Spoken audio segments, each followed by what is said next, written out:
नमस्कार दोस्तों, स्वागत है आपका हमारे YouTube channel all exam classes में। दोस्तों, इस वीडियो में मैं आपके लिए लेकर आया हूं भारत का इतिहास, इंडियन हिस्ट्री में आपके लिए एशियन हिस्ट्री के क्वेश्चनों को डिस्कस करूंगा। ये हमारे टॉप 1 प्रकार के क्वेश्चन होंगे। इसमें आपके लिए प्राचीन भारत का इतिहास, प्रागैतिहासिक काल, सिंधु सभ्यता, वैदिक सभ्यता के क्वेश्चन होंगे। दोस्तों, आपको बताना चाहूँगा ये हमारा वीडियो नंबर पार्ट 4 है, जिसमें मैं आपके लिए 25 क्वेश्चन को लेकर आया हूं। दोस्तों, आपको बताना चाहूँगा ये हमारे एसएससी प्रीवियस ईयर के क्वेश्चन हैं जो सीएचएसएल, सीजीएल, सीपीओ और एमटीएस के एग्जाम में लगातार पूछे गए हैं। दोस्तों, बताना चाहूँगा अब तक मैंने टोटल क्वेश्चन 100 डिस्कस किए हैं। तो दोस्तों, वीडियो को स्टार्ट करने से पहले आपसे रिक्वेस्ट है, अगर आपने हमारे चैनल ऑल एग्जाम क्लासेस को अब तक सब्सक्राइब नहीं किया है तो हमारे चैनल को सब्सक्राइब करें, वीडियो को लाइक शेयर और कमेंट करना ना भूलें। तो स्टार्ट करते हैं। हमारा आज का फर्स्ट क्वेश्चन हमारा, निम्नलिखित में से किस वेद में जादू, चमत्कार तथा मंत्र दिए गए हैं? ऑप्शन है आपके, ए ऑप्शन है ऋग्वेद, बी ऑप्शन है आपका सामवेद, सी ऑप्शन है आपका यजुर्वेद और डी ऑप्शन है अर्थवेद। तो आपको इसका राइट आंसर बताना है। बताइए राइट आंसर क्या होगा इसका? इसका राइट आंसर हमारा ए ऑप्शन नहीं होगा, बी ऑप्शन भी गलत है, सामवेद भी नहीं है, सी ऑप्शन भी इसका गलत है। इसका राइट आंसर होगा हमारा डी, यानी कि अर्थवेद। अर्थवेद में जादू, चमत्कार तथा मंत्र दिए गए हैं। नेक्स्ट क्वेश्चन को डिस्कस करते हैं। क्वेश्चन नंबर है हमारा 2। क्वेश्चन नंबर 2 कह रहा है हमारा, कौन सा वेद धार्मिक अनुष्ठानों से संबंध रखता है? बताइए इसका राइट आंसर। ऑप्शन है आपके ऋग्वेद, बी ऑप्शन है यजुर्वेद, सी ऑप्शन आपका सामवेद और डी ऑप्शन आपका अर्थवेद। तो बताइए इसका राइट आंसर क्या है? तो इसका राइट आंसर हमारा डी ऑप्शन तो बिल्कुल गलत होगा, क्योंकि अर्थवेद में हमारे जादू, चमत्कार और मंत्र दिए गए हैं। सी ऑप्शन भी गलत है, सामवेद भी गलत है और ए ऑप्शन भी गलत है, ऋग्वेद। इसका राइट आंसर हमारा क्या होगा? B option, Yajurveda. यजुर्वेद में हमारे धार्मिक अनुष्ठानों के बारे में जिक्र किया गया है। नेक्स्ट क्वेश्चन को डिस्कस करते हैं। क्वेश्चन नंबर है हमारा 3rd। क्वेश्चन नंबर 3rd है, सिंधु घाटी सभ्यता में धौलावीरा निम्नलिखित में से किसके लिए प्रसिद्ध है? ऑप्शन है आपके ए चट्टान से निर्मित स्थापत्य और बी ऑप्शन आपका बंदरगाह और सी ऑप्शन आपका जल संरक्षण और डी ऑप्शन आपका मिट्टी के पात्र। तो बताइए इसका राइट आंसर क्या है? इसका राइट आंसर है हमारा डी ऑप्शन तो बिल्कुल नहीं है, मिट्टी के पात्र। और बी ऑप्शन भी गलत है, बंदरगाह, और ए ऑप्शन भी गलत है, चट्टान से निर्मित स्थापित। इसका राइट आंसर होगा हमारा ऑप्शन सी, यानी कि जल संरक्षण। सिंधु घाटी सभ्यता में धौलावीरा जल संरक्षण के लिए प्रसिद्ध है। नेक्स्ट क्वेश्चन है क्वेश्चन नंबर हमारा 4। क्वेश्चन नंबर 4 है, सिंधु घाटी सभ्यता में वृहद स्नानागार या विशाल स्नानागार निम्नलिखित में से किस नगर में पाया गया है? ऑप्शन है आपके ए ऑप्शन है लोथल, बी ऑप्शन है मोहनजोदड़ो, सी ऑप्शन आपका मिताथल और डी ऑप्शन है कालीबंगा। आपको इसका राइट आंसर बताना है। बताइए इसका राइट आंसर क्या होगा? इसका राइट आंसर डी ऑप्शन तो बिल्कुल नहीं होगा, कालीबंगा।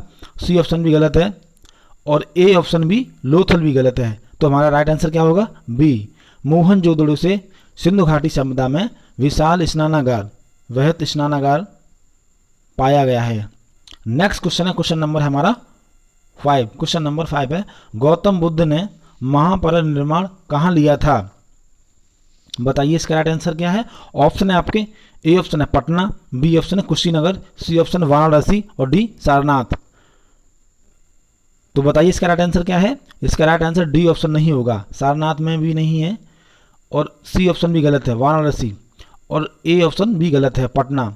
इसका राइट आंसर होगा हमारा बी, कुशीनगर में गौतम बुद्ध ने महापरिनिर्वाण लिया था।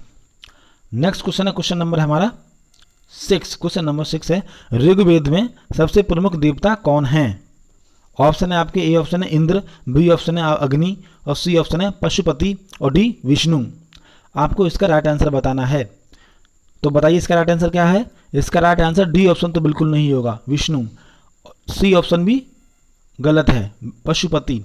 बी ऑप्शन भी गलत है। इसका राइट आंसर होगा हमारा ए, इंद्र। इंद्र को ऋग्वेद में सबसे प्रमुख देवता माना गया है। नेक्स्ट क्वेश्चन को डिस्कस करते हैं। क्वेश्चन नंबर है हमारा 7। क्वेश्चन नंबर 7 है, ऋग्वैदिक काल में 8 प्रकार के विवाह प्रचलित थे। इनमें से कौन प्रेम विवाह था या ब्रह्म? आपको बताना है कौन सा प्रेम विवाह था। ऑप्शन है आपके ए ब्रह्म विवाह, बी ऑप्शन है आपका गंधर्व विवाह, ये सी ऑप्शन आपका देव विवाह और डी ऑप्शन आपका आर्य विवाह। आपको इसका राइट आंसर बताना है। तो इसका राइट आंसर हमारा डी ऑप्शन तो बिल्कुल नहीं होगा, आर्य विवाह। सी ऑप्शन भी गलत है, देव विवाह। और ए ऑप्शन भी गलत है, ब्रह्म विवाह। इसका राइट आंसर होगा हमारा गंधर्व विवाह। गंधर्व विवाह को प्रेम विवाह कहते हैं। जब कोई स्त्री एक पुरुष से बिना बताए अपने परिवार वालों के शादी एक दूसरे से करती थी तो उसे हम प्रेम विवाह कहते थे ऋग्वैदिक काल में। नेक्स्ट क्वेश्चन है हमारा क्वेश्चन नंबर 8। क्वेश्चन नंबर 8 है, मोहनजोदड़ो और हड़प्पा के अवशेष संकेत देते हैं कि यह शानदार और योजनागत अच्छी तरह बनाई गई डैश थी। क्या थी? ऑप्शन है आपके कृषि नगरें, बी ऑप्शन है धार्मिक नगरें, और सी ऑप्शन आपका व्यापारिक नगरें, और डी ऑप्शन है तटीय नगरें। तो आपको इसका राइट आंसर बताना है। इसका राइट आंसर हमारा डी ऑप्शन बिल्कुल नहीं होगा, ए ऑप्शन भी गलत है, कृषि नगरें, और बी ऑप्शन भी गलत है, धार्मिक नगरें। तो इसका राइट आंसर हमारा क्या होगा? सी ऑप्शन, व्यापारिक नगरें। मोहनजोदड़ो और हड़प्पा के अवशेष ये संकेत देते हैं कि ये शानदार और योजनागत अच्छी तरह से बनाई गई व्यापारिक नगरें थी, यानी कि इसका राइट आंसर हमारा सी ऑप्शन होगा। नेक्स्ट क्वेश्चन है, क्वेश्चन नंबर है हमारा 9। क्वेश्चन नंबर 9 है, निम्नलिखित में से कौन सा वेदाई का भाग नहीं है? वेदात्री का भाग नहीं है। आपको इसका राइट आंसर बताना है। ऑप्शन है आपके ऋग्वेद, बी ऑप्शन आपका यजुर्वेद, और सी ऑप्शन आपका सामवेद, और डी अर्थवेद। तो आपको इसका राइट आंसर बताना है।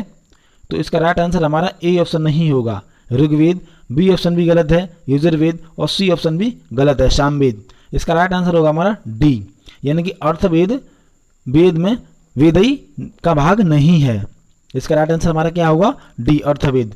नेक्स्ट क्वेश्चन है, क्वेश्चन नंबर है हमारा 10। क्वेश्चन नंबर 10 है, सिंधु घाटी सभ्यता में लोथल निम्नलिखित में से किसके लिए प्रसिद्ध था?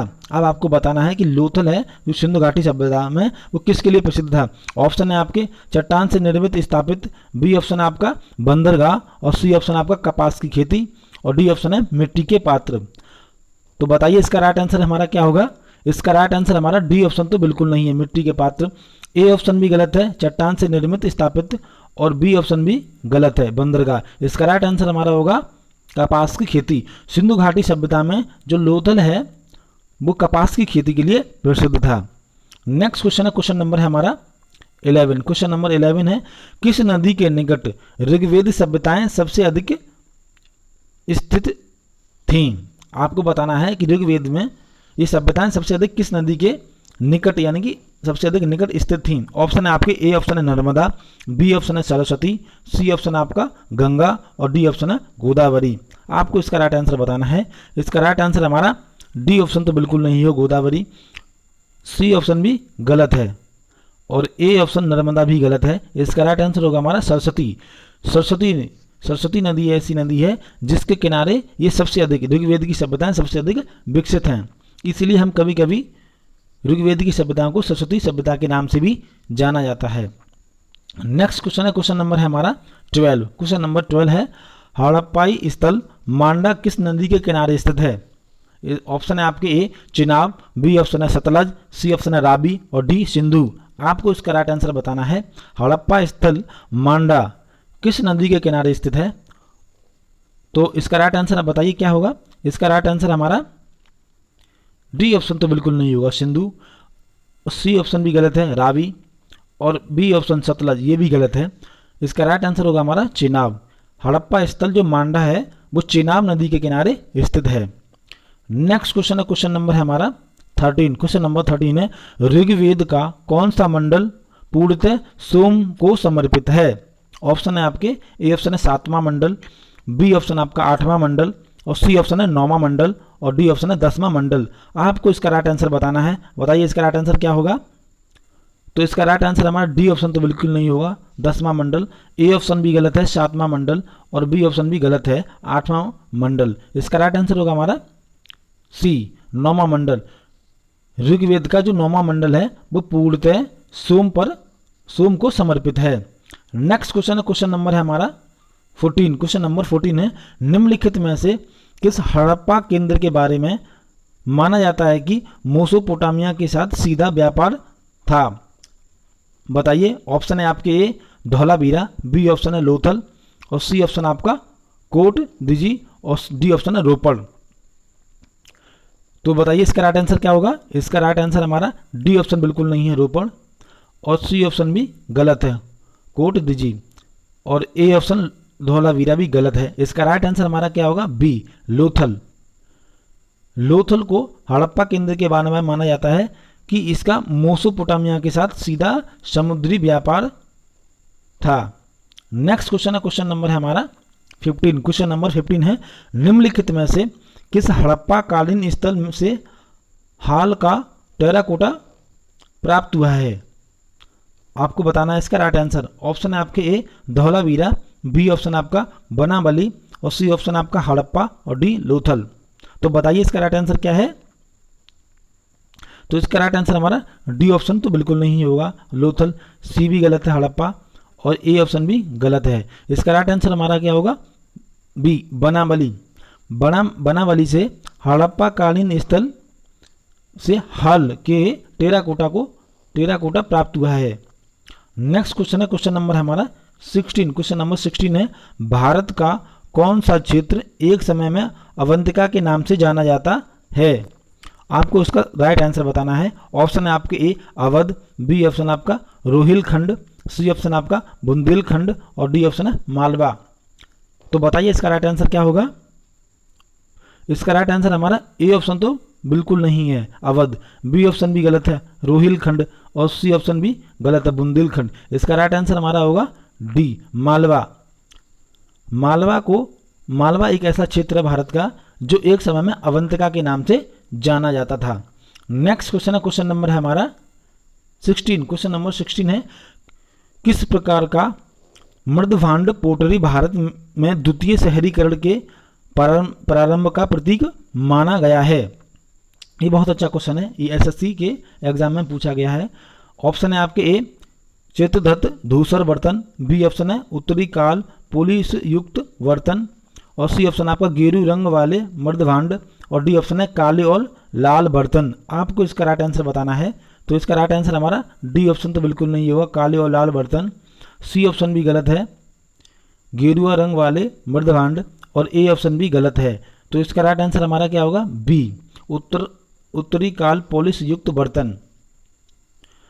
नेक्स्ट क्वेश्चन है, क्वेश्चन नंबर है हमारा 17। क्वेश्चन नंबर 17 है, निम्नलिखित में से वह शासक कौन सा था जिसने राज सिंहासन पर बैठने के लिए अपने पिता बिंबिसार की हत्या की थी।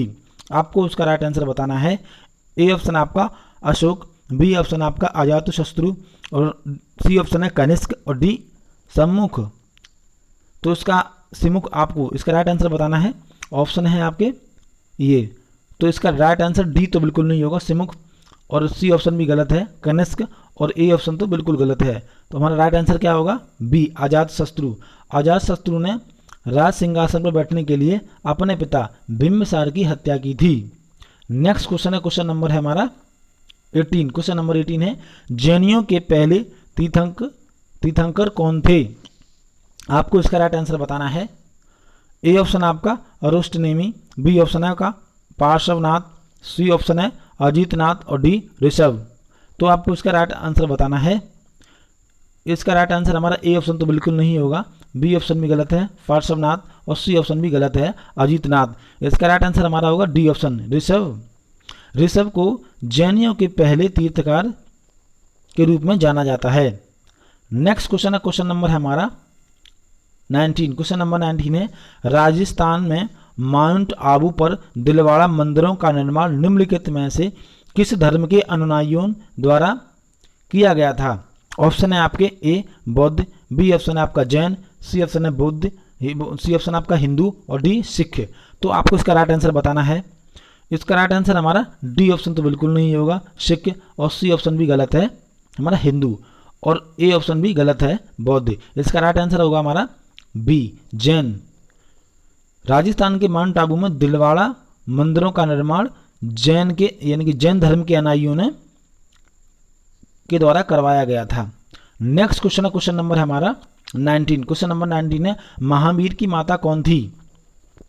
आपको इसका राइट आंसर बताना है। ऑप्शन आपके Yashoda, B option Anuja, C option है चेतक, और डी ऑप्शन आपका त्रिशला। तो हमारा इसका ए ऑप्शन तो बिल्कुल नहीं होगा यशोदा, बी ऑप्शन भी गलत है अनुजा, और सी ऑप्शन भी गलत है चेतक। इसका राइट आंसर हमारा होगा डी यानी कि त्रिशला। त्रिशला महावीर की माता थी। नेक्स्ट क्वेश्चन है, क्वेश्चन नंबर है हमारा 20। क्वेश्चन नंबर 20 है त्रिपिटक धर्म ग्रंथ है। ऑप्शन है आपके ए जैनों का, बी ऑप्शन है आपका बुद्धों का, और सी ऑप्शन है सिखों का, और डी ऑप्शन है हिंदुओं का। आपको इसका राइट आंसर बताना है जो त्रिपिटक है वो किसका धर्म ग्रंथ है। तो इसका राइट आंसर हमारा डी ऑप्शन तो बिल्कुल नहीं होगा, हिंदुओं का ऐसा कोई ग्रंथ नहीं है, सिखों का भी ऐसा कोई ग्रंथ नहीं है, और जैन लोगों का भी ऐसा कोई ग्रंथ नहीं है। तो इसका राइट आंसर हमारा क्या होगा बुद्ध, बी ऑप्शन हमारा सही है। बुद्ध लोगों का धार्मिक ग्रंथ त्रिपिटक है। नेक्स्ट क्वेश्चन है, क्वेश्चन नंबर है हमारा क्वेश्चन नंबर 21। क्वेश्चन नंबर 21 है जैन धर्म तथा बौद्ध धर्म दोनों ही निम्नलिखित में से किस में विश्वास नहीं करते। ऑप्शन है आपके ए यज्ञ, बी ऑप्शन आपका मुक्ति, और सी ऑप्शन है आपका जाति, और डी ऑप्शन इनमें से कोई ही नहीं। तो बताइए इसका राइट आंसर क्या होगा। इसका राइट आंसर हमारा ए ऑप्शन तो बिल्कुल नहीं होगा यज्ञ, बी ऑप्शन तो बिल्कुल नहीं होगा मुक्ति, और सी ऑप्शन बिल्कुल नहीं होगा जाति। इसका राइट आंसर होगा हमारा डी। इसमें कुछ पूछा गया था जैन धर्म और बौद्ध धर्म दोनों ही निम्नलिखित में से किस में विश्वास नहीं करते, यानी कि यज्ञ श्रुति और जाति तीनों में विश्वास करते हैं। तो इसमें हमारा राइट आंसर होगा डी ऑप्शन, इनमें से कोई नहीं। इसमें नहीं पूछा था किस में विश्वास नहीं करते, तीनों में विश्वास करते हैं। इसका हमारा राइट आंसर डी होगा। नेक्स्ट क्वेश्चन है, क्वेश्चन नंबर है हमारा 22। क्वेश्चन नंबर 22 है, बहुत अच्छा क्वेश्चन है, ये एसएससी के एग्जाम में लगातार पूछा जाता है। अजंता की चित्रकारी निम्नलिखित में से किस से प्रेरित है। ऑप्शन है आपके ए दयाल बुद्ध, बी ऑप्शन आपका राधा कृष्ण लीला, और सी ऑप्शन आपका जैन तीर्थंकर, और डी ऑप्शन है महाभारत युद्ध। आपको इसका राइट आंसर बताना है। तो इसका राइट आंसर हमारा डी ऑप्शन तो बिल्कुल नहीं होगा महाभारत, और सी ऑप्शन भी गलत है जैन तीर्थंकर, और बी ऑप्शन भी गलत है राधा कृष्ण लीला। इसका राइट आंसर होगा हमारा ए दयालु बुद्ध। तो अजंता की जो चित्रकारी है वो दयालु बुद्ध से प्रेरित है। नेक्स्ट क्वेश्चन है, क्वेश्चन नंबर है हमारा 23। क्वेश्चन नंबर 23 है भगवान बुद्ध ने प्राण कहाँ त्यागे। ऑप्शन है आपके ए राजगीर, बी ऑप्शन आपका बोध गया, और सी ऑप्शन है सारनाथ, और डी कुशीनगर। आपको इसका राइट आंसर बताना है। तो इसका राइट आंसर हमारा ए ऑप्शन तो नहीं होगा राजगीर, बी ऑप्शन भी गलत है बोध गया, और सी ऑप्शन भी गलत है सारनाथ। तो इसका राइट आंसर हमारा होगा डी कुशीनगर। भगवान बुद्ध ने अपने प्राण कुशीनगर, ये उत्तर प्रदेश में स्थित है, वहां पर त्यागे थे। नेक्स्ट क्वेश्चन है, क्वेश्चन नंबर 24। क्वेश्चन नंबर 24 है आपका तमिल भाषा के शिल्पकार मरमेखई नामक गौरव ग्रंथ किससे संबंधित है। ऑप्शन है आपके ए जैन धर्म, बी ऑप्शन है बौद्ध धर्म, सी ऑप्शन है आपका हिंदू धर्म, और डी ऑप्शन आपका ईसाई धर्म। अब आपको इसका राइट आंसर बताना है। बताइए इसका राइट आंसर क्या होगा। इसका राइट आंसर हमारा ए ऑप्शन तो बिल्कुल नहीं होगा जैन धर्म, बी ऑप्शन भी गलत है बौद्ध धर्म, और डी ऑप्शन भी गलत है ईसाई धर्म। इसका राइट आंसर होगा हमारा सी हिंदू धर्म। तमिल भाषा के शिल्पकार मरमेखई नामक गौरव ग्रंथ हिंदू धर्म से संबंधित है, हिंदू धर्म से संबंधित है। इसका राइट आंसर हमारा सी होगा। नेक्स्ट क्वेश्चन को डिस्कस करते हैं। क्वेश्चन नंबर है हमारा 25। क्वेश्चन नंबर 25 है बौद्ध विश्वास के अनुसार गौतम बुद्ध का अगला अवतार किसे माना जाता है। ऑप्शन है आपके ए ऑप्शन है अत्रेय, बी ऑप्शन आपका मैत्रेय, और सी ऑप्शन आपका नागार्जुन, और डी ऑप्शन आपका कल्कि। बताइए इसका राइट आंसर हमारा क्या होगा। तो इसका राइट आंसर हमारा डी ऑप्शन तो बिल्कुल नहीं होगा कल्कि, सी ऑप्शन भी गलत है नागार्जुन, और ए ऑप्शन भी गलत है अत्रेय। इसका राइट आंसर हमारा होगा बी मैत्र को बौद्ध विश्वास के अनुसार गौतम बुद्ध का अगला अवतार माना गया है। नेक्स्ट क्वेश्चन है, क्वेश्चन नंबर है हमारा। तो दोस्तों ये थे हमारे एसएससी के एग्जाम में आई हुई क्वेश्चन जो मैंने आपके लिए डिस्कस किए। दोस्तों आपको बताना चाहूँगा अब अगर आपने हमारे चैनल को ऑल एग्जाम क्लासेस को सब्सक्राइब नहीं किया है तो हमारे चैनल ऑल एग्जाम क्लासेस को सब्सक्राइब करें, और वीडियो को लाइक शेयर